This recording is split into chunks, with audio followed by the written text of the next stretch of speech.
In 2016, the IHSA sanctioned lacrosse as a state sport for 2018. District 203 was already on board, but District 204 still hadn't committed until a few weeks ago. It was a meaningful battle for Neuqua Valley junior Brandon Mitri and his mom, who also served on the girls' board. I mean, the process of just going to the meetings, laying out ideas, and always being ready to offer something new and try and get your way, being persistent but not stubborn, I guess, is one of the keys to getting us where we want to go. The Waubonsie Matia Co-op girls team also expects to see positive changes with the official recognition of lacrosse as a sport. I would have to keep my stick in my locker, and I didn't have an athletic locker. We weren't even, since we weren't considered a sport, we couldn't keep our athletic stuff in the locker, which made it it's super hard for us. It will be a challenging transition for the schools.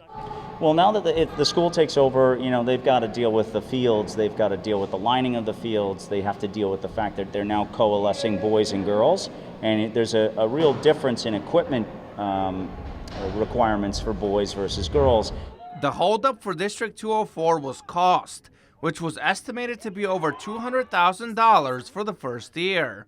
Unlike other varsity sports, for now the District 204 lacrosse teams will be funded by the parents, who already paid while lacrosse was a club sport. But it's unclear how different the exact costs will be. I think in some ways they're going to go up quite a bit, and that's a bit of a sticker shock for some families, and we're going to try to work together to create avenues to subsidize those costs. I would think that the costs would stay relatively the same. If anything, I think the costs should hopefully be reduced because of us not having to rent fields. On the boys' side, there could be big changes to the playoff format. Currently, how the playoff seeding works is each team gets seeded basically, 1 to 32, we'll say, and then the one will play 32 and so on. I believe in 2018, with it becoming a state sport, it'll be split up by region, and then the winner of your conference will play the winner of the other conference in your region. While many schools statewide are changing lacrosse from a club to a sport, there is a small minority that won't.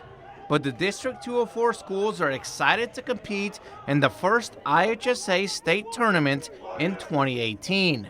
For NSW, I'm Kamen Enchev.